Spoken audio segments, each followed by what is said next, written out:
Hey guys, this is Matt from Evolve Fitness. I'm currently in the construction site that will soon be my new gym, and I will be launching video series on certain movements that may or may not be done right and how you could actually do them better. So this is just a tester, a little teaser of what's to come. So what I'm going to focus on today is biceps. Okay, so everyone wants to build their biceps, but a lot of times you're not quite doing it the most efficient way. Okay, so first of all, you got to understand how a muscle works. Muscle basically has your agonist and antagonist. You've got a muscle that will shorten and the other one that lengthens. So in this case, when your bicep contracts, your tricep has to relax and lengthen. When your tricep contracts, your bicep relaxes and lengthens. So they work either side of the joint and pull it apart, okay? So with that in mind, we need to focus on now, what do we want to tense? So obviously, working our biceps, we want to focus on the shortening and controlled lengthening.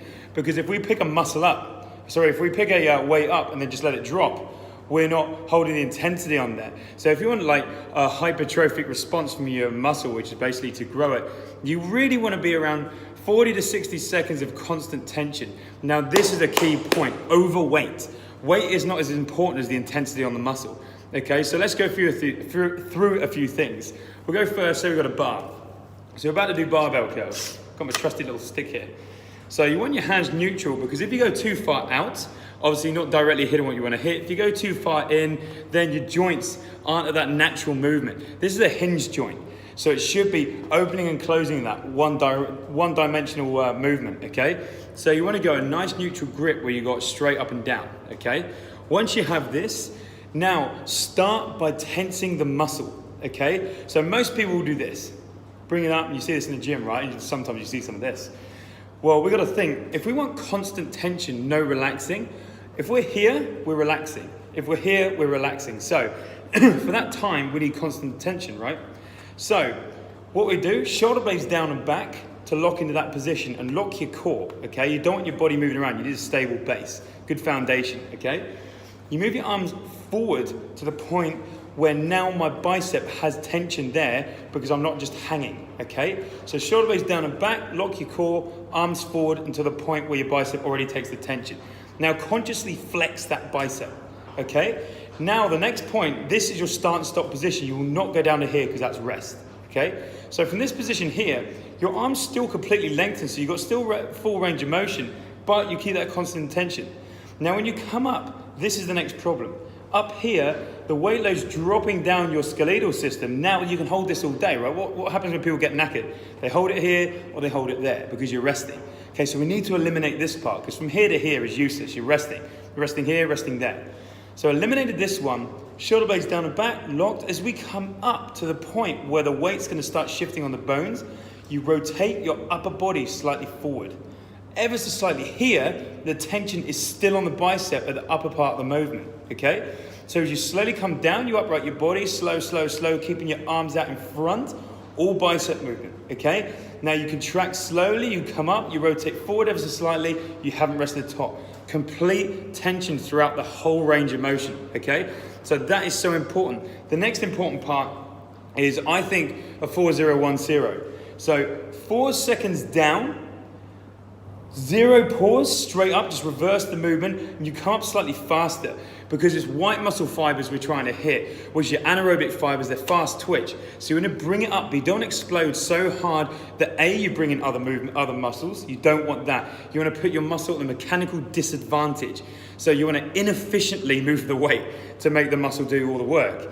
Okay, so as you come down, all you're going to do is reverse the movement and just drive up that little bit faster. And as soon as you get up here, so you rotate it forward, slowly down. About 4 seconds. 3, 2, 1. Up, squeeze. 3, 2, 1. You want to end up here, up, squeeze, and just that constant movement. 8 to 10 reps. Doing that speed, you're going to be hitting at least around 40 to 60 seconds, which is great for hypertrophy, okay? Or hypertrophy over here, it's called. So that's with a bar, okay? So you want 0 movement, locking your body, full range of movement, just focusing on contraction here. Weight doesn't matter, okay? I know this video's going on a little bit, but I get carried away. Dumbbells, next one, okay? With the dumbbells, you see all of this going on again, okay? Once again, use the same movement to take this part out, and you want to come out completely extended but at that angle to keep the tension on the muscle, okay? Now here's the next problem with it. The problem with this is it rotates side to side.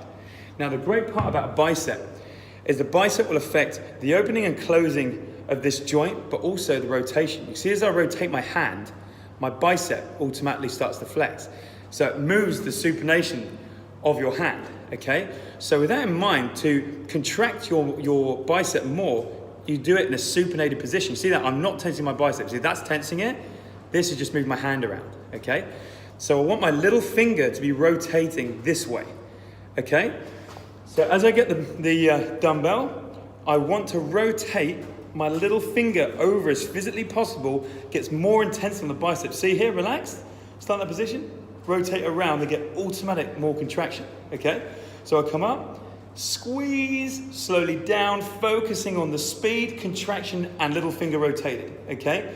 Now, before you go up in weight, what you want to do is be more efficient or more inefficient with the movement, so you need more intensity on the bicep before you move the weight. So a good way of doing that is now moving your hand to the outside of the weight rather than the middle. Because now there's more weight load away from the center of mass, right? So there's more weight loaded here, so it's harder to rotate that little finger around.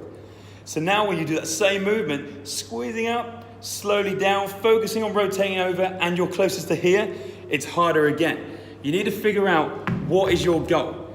If it's building strength, different. Building strength is putting stuff at your mechanical advantage, okay? You want to use as many muscles as possible so that you get the job done. So you're doing a bench press, you drive, there's all sorts of, there's a compound movement, lots of muscles going to drive that up. But if you want to, say if you want to do a 1 rep max of here, you see some people throwing it up because they're just trying to get the weight up, which is fine. If that's your sport, strong men, they're strong as hell, but they might drive a ball up like this using as much mechanical advantage as possible. If you're trying to build the muscle, you need to put it at a mechanical disadvantage to inefficiently move the weight so that it targets the muscle you want to hit. Okay, so a risk of going too long in this, I'm not going to go too far. Let me know if you're interested in me doing more videos like this. Private message me or comment, and I'll start up a whole video series on how to efficiently hit the muscles. Okay, take care. If you're in Darwin, I'll be opening a gym in the city probably next month. I'm really working all hours of the day. We've got over 400 square meters, and it's going to be one huge, over 250 square meters of functional space and over 200 meters of a weights gym. I'm still waiting for the equipment to turn up, so it's just a construction site and it's bare, but it's very exciting. We've got some amazing people. I'm shipping someone up from the Gold Coast who is an amazing trainer. We're just trying to bring the biggest amount of value, but also a tribe. You know, there's something we're lacking these days. You go into gyms, you don't know the person that you've been training next to for years. That all starts and stops here. Okay, we're on about connection, tribe, and getting you as far as you can, but not just through blasé speaking. I'm on mindset, technique, and real strategy. So it's coming soon, Darwin. Hit me up, let me know how you feel, and I'll speak to you soon. Take care.